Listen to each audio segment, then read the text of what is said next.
हरे कृष्णा। कैसे हो आप सभी लोग? आशा करती हूँ आप सभी परम मंगल में होगे, स्वस्थ होगे, अच्छे होगे। आ चुकी है शरद पूर्णिमा और सभी को शरद पूर्णिमा की बहुत बहुत शुभकामनाएं। देखिए, वैसे तो महीने में हर महीने एक पूर्णिमा आती है, लेकिन अगर मैं बात करूं शरद पूर्णिमा की, तो ये जो शरद पूर्णिमा है ये सबसे बड़ी पूर्णमासी बोली जाती है। महाराज, इस पूर्णमासी के दर्शन करने के लिए तो एक दिन मेरे भोले भंडारी गोपी बन के वृंदावन में आ गए थे। ये वही पूर्णिमा है जिस दिन माँ लक्ष्मी का प्रादुर्भाव धरती लोक पे हुआ था। अरे ये वही पूर्णिमा है जब भगवान ने 18,000 गोपियों के साथ रास रचाई थी। अरे ये वही पूर्णिमा है कि जिस पूर्णिमा है जब भगवान श्री कृष्ण गोपियों के साथ रास रचा रहे थे तो चंद्रमा ने अपनी गति रोक दी थी। अरे ये वही पूर्णिमा है जिस दिन अमृत की वर्षा होती है। ये वही पूर्णिमा है जब धरती लोक के सबसे निकट चांद होता है और चांद अपनी अमृतमय किरणें धरती लोक पे फैला रहा होता है, बिखेर रहा होता है। कहते हैं कि इस पूर्णिमा पर अगर आपने चांद की रोशनी नहीं ली तो आप पूरी साल ये चीज मिस कर दो, क्योंकि साल में आने वाली मात्र एक यही पूर्णिमा होती है जो आपको अच्छा सुख दे सकती है, निरोगी काया दे सकती है। माँ धन लक्ष्मी को प्रसन्न करने के लिए बहुत अच्छी पूर्णमासी होती है, आपके शरीर के लिए बहुत अच्छी पूर्णमासी होती है। तो चलिए, संपूर्ण जानकारी इस वीडियो के माध्यम से मैं आप लोगों को देने वाली हूँ। देखिए, शरद पूर्णिमा 9 अक्टूबर की है और 9 अक्टूबर को सुबह सुबह शरद पूर्णिमा प्रारंभ हो जाएगी 3:30 बजे के आसपास। सुबह सुबह आपको उठना है। मैं हमेशा कहती हूँ कि जब भी कोई त्योहार हो, वैसे तो हमेशा ही जल्दी उठना चाहिए, लेकिन जब भी कोई त्योहार हो तो महाराज सुबह जल्दी उठना चाहिए। सुबह इस दिन आपको दूध से स्नान करना है। दीदी, इतना दूध कहाँ से लेके आएंगे? महाराज, आपको एक बाल्टी पानी लेना है, उसमें कुछ बूंदे दूध की डालनी है। अच्छा, लोग एक गलती कर देते हैं। क्या गलती करते हैं? बाल्टी को पहले फुल भर लेंगे, फिर उसके ऊपर दूध डालेंगे। नहीं, पहले दूध डालते हैं, और अगर वो कच्चा दूध हो तो बहुत अच्छी बात है। पहले दूध डालेंगे, गंगा जल डालेंगे और उसके बाद फिर बाल्टी को पानी से भरते हैं। ये सही पद्धति है घर में गंगा जल डाल के स्नान करने की या दूध डाल के स्नान करने की।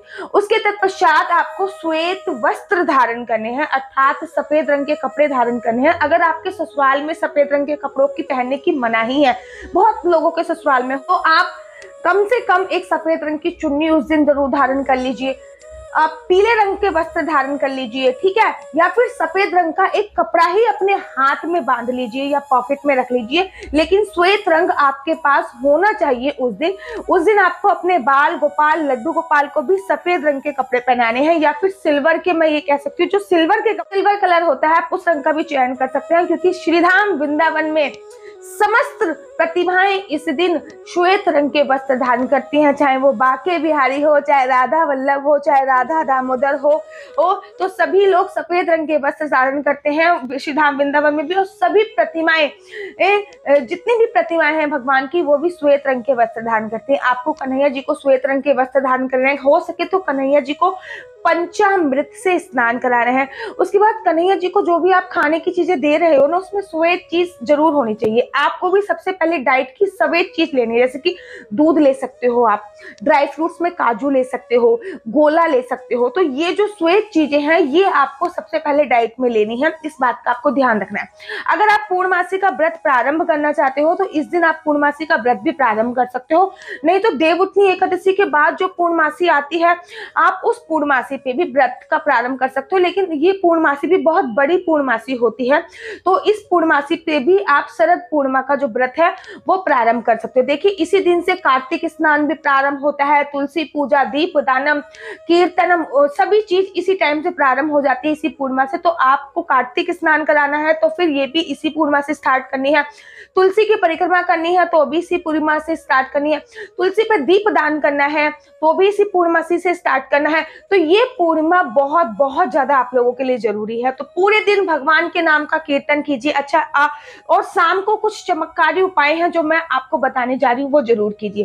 शाम को आपको करना क्या है, विशेषकर ध्यान दीजिए। आपके घर पे जितनी भी गोल्ड की, सिल्वर की चीजें हैं सबको निकाल लीजिए, सबको गंगा जल का थोड़ा सा छिड़काव लगा दीजिए, क्योंकि माँ लक्ष्मी लोक पे होता है इस टाइम पे। और कहते हैं कि माँ लक्ष्मी उल्लू पे विराजमान होकर पृथ्वी लोक पर रात्रि के 12 बजे आती हैं और देखती हैं कौन जग रहा है।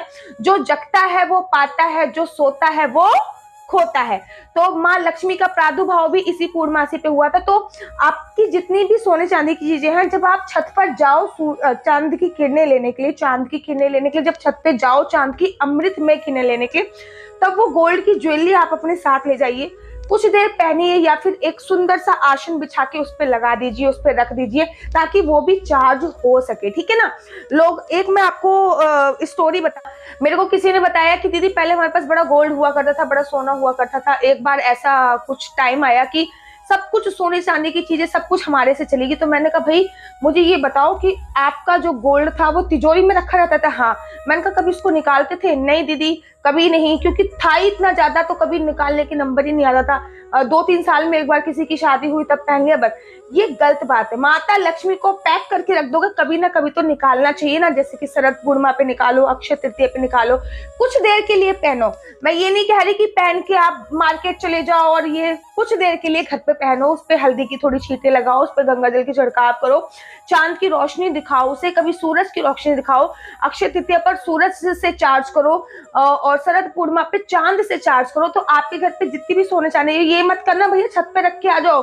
आशु दीदी ने कहा था कि छत पे रख के आनी और अगले दिन वो फिर मिले ही ना। बोलिए राधे राधे। तो ऐसा नहीं करना है, अपने साथ ही लेके जानी है, अपने साथ ही वापस लेके आ जानी है।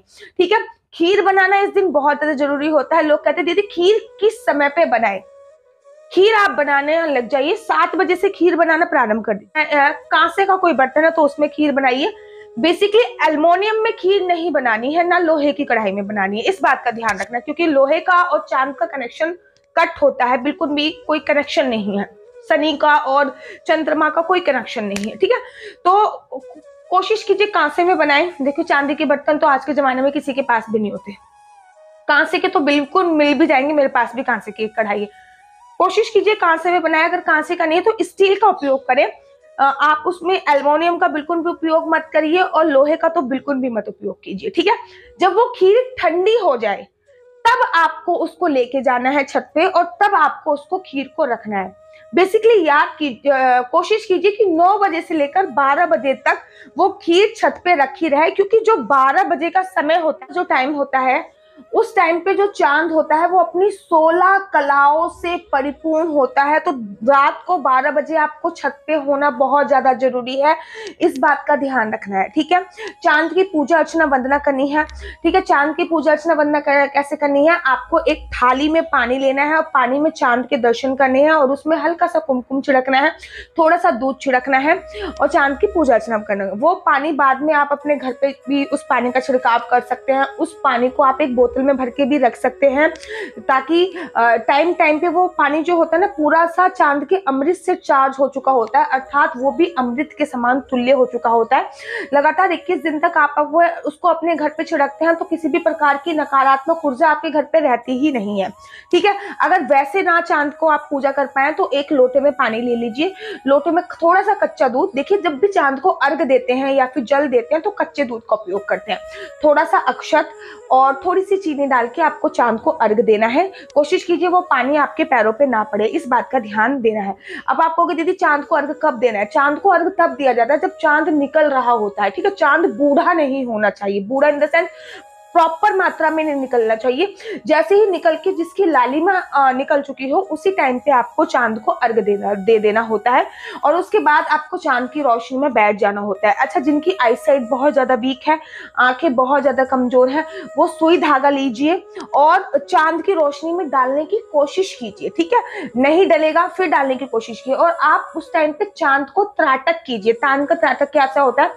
चांद निकल रहा है, आप उसको बिना पल के झपकाए देखना है। ठीक है। मुझे पता है आंखें झपकेंगी क्योंकि स्टार्टिंग में प्रैक्टिस ही नहीं होती है, लेकिन आंखें में से अगर वाटर निकल जाए तो समझ लीजिए आपके शरीर में से जितनी भी नकारात्मकता थी वो सारी नकारात्मकता निकल जाती है। ये बात होगी। दूसरी बात, आपके घर पे जैसे कि आपने सोना चांदी छत पे रख लिया, आप एक गोला लीजिए, सफेद रंग का गोला, वो भी आप छत पे रख सकते हैं। क्योंकि गोला जल्दी से खराब नहीं होता और वो चार्ज हो जाएगा पूरे चांद की अमृत में किरणों से। अगर वो गोला चार्ज हो गया फिर आप उसको महीने महीनों तक यूज कर सकते हैं। ठीक है, आप देसी घी छत पे रख सकते हैं, आप काजू को छत पे रख सकते हैं, ड्राई फ्रूट्स छत पे रख सकते हैं।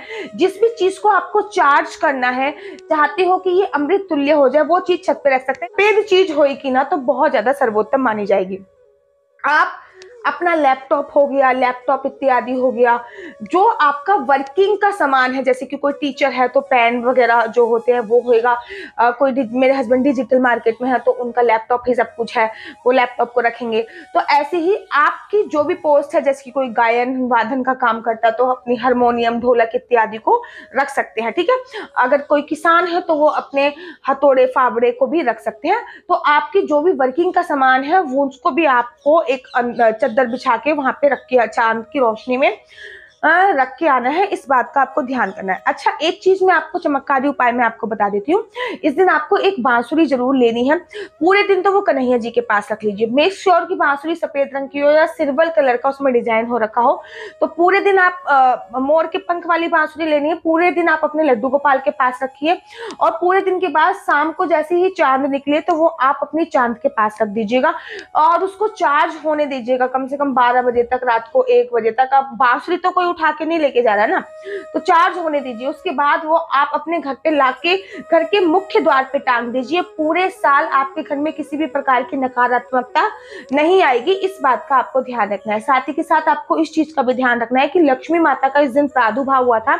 अगर मैं आपसे ये कहूं कि दिवाली से भी बड़ी रात होती है शरद पूर्णिमा, तो शायद कोई अतिशोक्ति नहीं होगी, कोई गलती नहीं होगी, क्योंकि दिवाली से भी बड़ी रात है शरद पूर्णिमा। बहुत सारे ग्रंथों में ये वर्णन आया है कि लक्ष्मी जी का प्रादुर्भाव ही शरद पूर्णिमा वाले दिन हुआ था। तो शरद पूर्णिमा पर आपको लक्ष्मी माता को भी प्रसन्न करना है।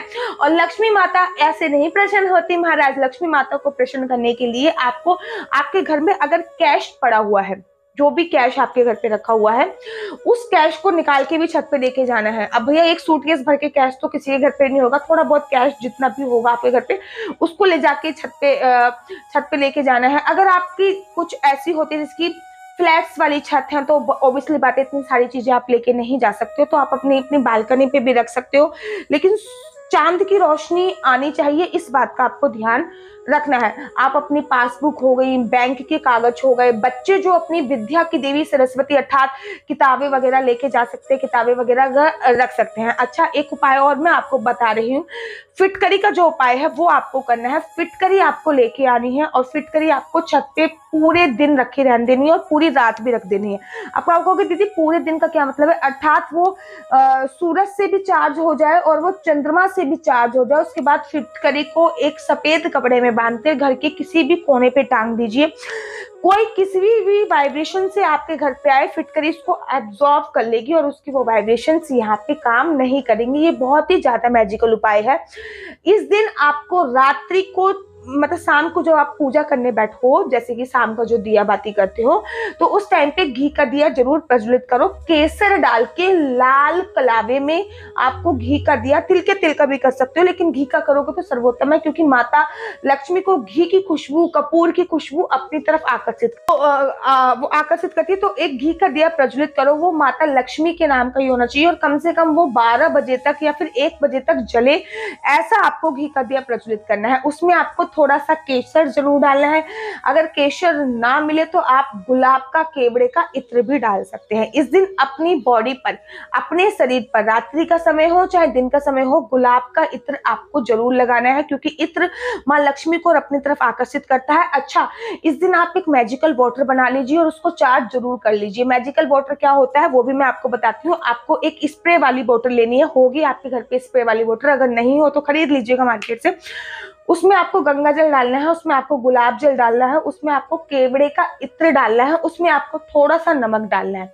दोबारा से नोट कर लीजिए, गंगा जल, गुलाब जल, केवड़े का इत्र, सेंधा नमक थोड़ा सा उसमें आपको जरूर और जरूर डालना है, और थोड़ा सा गुलाब का इत्र आपको जरूर डालना है। और उसके बाद ये बन गया आपका मैजिक वाटर, अर्थात इस मैजिक वाटर को जाके आपको चांद की रोशनी में रख देना है और ये पूरी रात चार्ज होते रहे। और आप नित्य प्रतिदिन जब भी पूजा अर्चना वंदना करें घर में उसका छिड़काव करेंगे, आप देखेंगे घर में कितनी सकारात्मक ऊर्जा हो जाएगी, घर में बहुत ज्यादा पॉजिटिव वाइब्रेशंस आज के किनारे जाके अगर ये सब कर पा रहे हो तो बहुत अच्छी बात है। ये मेरा परम सौभाग्य रहा था कि मैं लास्ट ईयर गंगा जी के किनारे थी, शरद पूर्णिमा था, माँ गंगा का किनारा था और ऊपर से चांद अमृत की बरसा टपका रहे थे। वाह वाह वाह वाह, क्या अद्भुत नजारा था। तो अगर आप गंगा जी के पास जाके ये सब कुछ कर सकते हो तो बहुत अच्छी बात है, नहीं तो फिर रात्रि के समय अपने ऊपर थोड़ा सा गंगा जल डाल लीजिए या थोड़ा सा पानी भी डाल सकते हैं। और उसके बाद आप कोई भी लक्ष्मी जी का मंत्र या फिर विष्णु भगवान के मंत्र का जाप करें, जिससे आपको ऐसा फील होगा कि आप जल में ये मंत्र का जाप कर रहे हैं और आपके शरीर में सकारात्मक ऊर्जा का समावेश होगा। कोई मंत्र आपको सिद्ध करना है, कोई सिद्धि आपको करनी है, तो शरद पूर्णिमा की जो रात होती है वो सबसे ज्यादा सर्वोत्तम रात मानी जाती है। और शरद पूर्णिमा पे लोग कहते हैं कि दीदी कृपया करके बताइए रात को हमें कितने बजे तक चांद देखना है। 2:30 बजे शरद पूर्णिमा खत्म है, तो कम से कम 2 बजे तक तो चांद की रोशनी में रहिए, बैठिए, मंत्र जाप, ये नहीं कि बैठिए मंत्र जाप कीजिए, चांद को देखिए, चांद का दीदार कीजिए। आपके घर पे कुछ भी गोल्ड, सोना, चांदी, सिल्वर, हीरा, डायमंड जो भी आपके घर पे है उसको चार्ज अवश्य कीजिए। आपके घर पे जो पैसे इत्यादि है उसको चार्ज कीजिए, बैंक के पासबुक वगैरह इत्यादि उनको चार्ज कीजिए। अपने घर की दरवाजे, खिड़कियां सब खोल के रखिए। जितनी ज्यादा चांद की रोशनी इस दिन आपके घर पे आएगी उतना ज्यादा पॉजिटिविटी होती है। एक चीज मैं आपको कह दूं कि ये जो रात्रि होती है ना, ये जो रात्रि होती है सोने की रात्रि नहीं होती, ये सो के नहीं गवाई जा सकती। ये वाली रात्रि आप गोपी चंदन लगाइए मस्तक पर और उस दिन आप मेडिटेशन कीजिए रात को। श्रीधाम वृंदावन में तो नहीं होता, हरिद्वार में ऐसा होता है कि शरद पूर्णिमा पर योगा सेंटरों में स्पेशल मेडिटेशन दिया जाता है, जिससे आपकी साल भर की एंजाइटी, साल भर की चिंता, साल भर की डिप्रेशन चला जाता है। अच्छा, शरद पूर्णिमा की रात को अगर आप मेडिटेशन भी कर लेते हैं और चांद की रोशनी में बैठ भी जाते हैं ना, तो आपका जो डिप्रेशन है, एंजाइटी है, ऐसी बीमारियां हैं, ये इससे आपको निजात मिल जाती है। तो ये शरद पूर्णिमा की जो रात है ये सोने वाली रात नहीं है, ये पाने वाली रात है। आप क्या पाते हो? आप यश पाते हो, आप बल पाते हो, आप वैभव पाओगे। आप समाज में इस पूर्णमासी की रात्रि के बाद मान सम्मान प्रतिष्ठा पाओगे और सब कुछ आपको मिलेगा इस रात्रि पर, लेकिन आपको सोना नहीं होता है। गर्भवती महिलाओं के लिए ये एक चमत्कारी रात से कम नहीं होती है। गर्भवती महिलाएं जितना हो सके अपने गर्भ में चांद की जो किरणें अगर वो पड़ रही हैं तो वो बहुत बहुत ज्यादा सर्वोत्तम मानी जाती है। अच्छा, बड़े सारे लोगों का एक ये प्रश्न भी है कि दीदी क्या चावल की ही खीर बनाना जरूरी है? क्या हम साबूदाने की या फिर मखाने की खीर नहीं बना सकते? तो एक बात समझिए, माना कि चावल भी व्हाइट है, मखाना भी व्हाइट है, साबूदाना भी व्हाइट है, लेकिन चांद का जो कनेक्शन है वो चावल से है। ठीक है, चांद ग्रह का कनेक्शन चावल से है और दूध से है। मखाने से कनेक्शन नहीं है चांद का, साबूदाने से कनेक्शन नहीं है चांद का। हाँ ठीक है, आप उसमें टेस्ट डेवलप करने के लिए कुछ भी डाल सकते हैं, लेकिन खीर आपको चावल की ही बनानी है। आप समा के चावल की भी बना सकते हैं या फिर आप सिंपल वाले चावल की बनानी है। ठीक है, अब बड़े सारे लोग क्या दीदी हम रात को खीर नहीं खा सकते? रात को 2:30 बजे के बाद आप भोग लगा के खीर खा लीजिए। ठीक है, रात को भी खीर खाई जा सकती है, रात को भोग लगाइए और खीर खा लीजिए।